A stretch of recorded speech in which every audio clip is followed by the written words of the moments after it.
I'm Vallely. I'm Campbell, Mockler. This is our research methods assignment. So qualitative research is defined by Pearsall as research that focuses on experience, interpretations, impressions or motivations. Overall, it's just how people view things and why.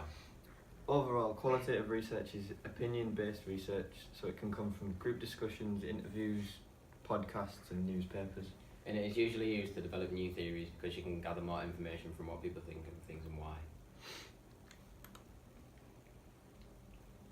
To elaborate more, qualitative data is mostly used to explain differences in the way that it is less statistical and more opinion-based research.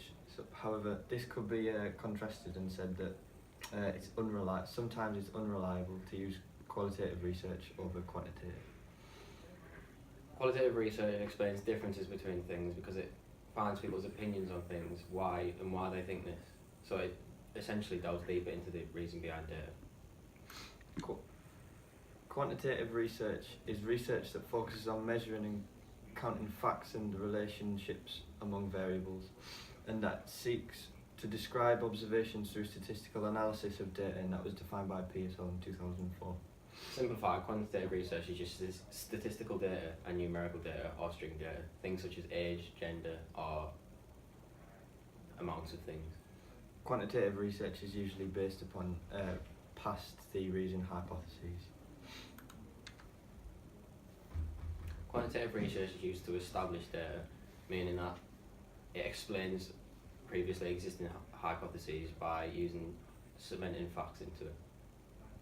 Quantitative data can be defined by saying it is used in a different way to find the causality of a topic, as you may be able to use the statistical analysis to find the cause and effect of something and how they link. Validity, essentially, is how well something suits the purpose it serves. There are three main types of validity: internal, phase and external. Internal validity relates to the conditions of the study, is essentially how well the test serves its purpose, so the quality of the test. An example of internal validity would be if you were trying to test someone's speed, then you would use a reliable test such as the 30-metre sprint test. Internal validity is important because it tells us if an experimental test has done what it's supposed to and how well it has done what it's supposed to. External validity is the extent to which the results of a test apply to the outside world. For example, if you were going to study the effects of relaxation techniques on a snooker player,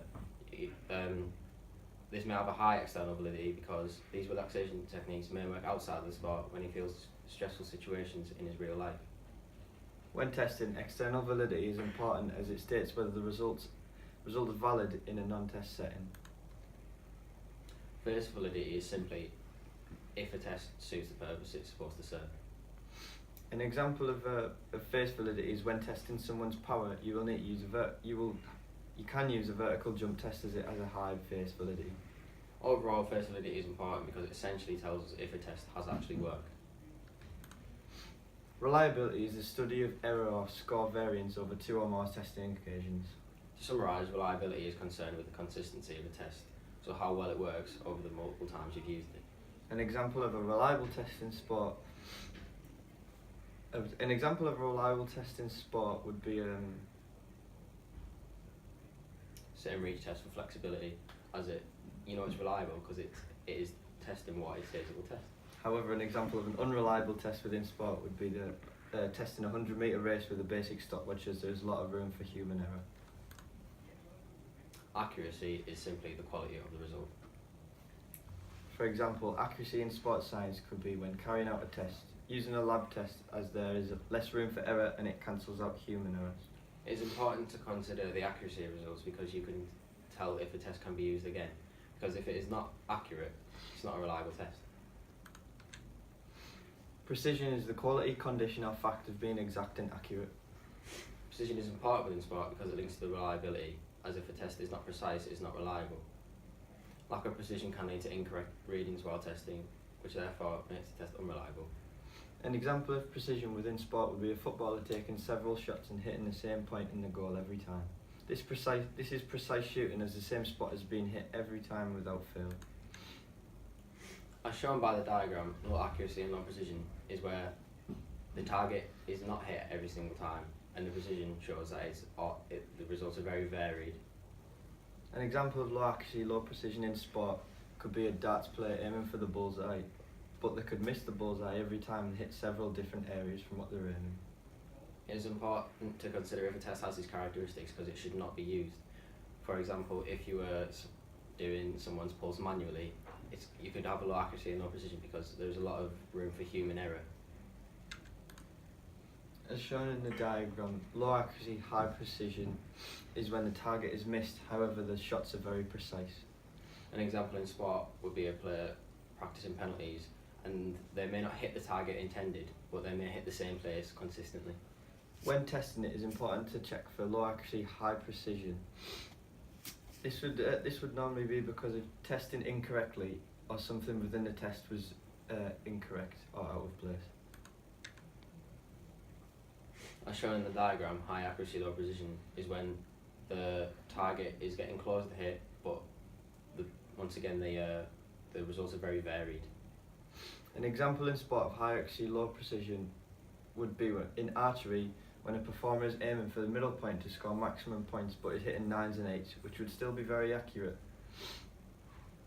An example of high accuracy and low precision in sports science could be the blood pressure test, because you know it's a very accurate result as it's using equipment, but you may be carrying out the test wrong, which means the results may be quite varied. When testing, it is important to check whether the test has a high accuracy and low precision, as the results may be close to what you predicted, but they may actually be different every time. As shown in the diagram, high accuracy, high precision is where the results will hit the target and will hit around a similar area every single time consistently. An example could be in football, Bayern's Iron Robin, as he consistently cuts in on his left foot and hits the top corner every time. No matter what the defender tries, he will always do it and it will always work. When testing or carrying out research, it is important to consider how high the accuracy and precision is with the tests, as a high accuracy, high precision test will be much more reliable than a low accuracy, low precision test. So you want to carry out a test in a lab environment rather than a field environment, as it is more accurate and you can use better equipment. This is just our reference.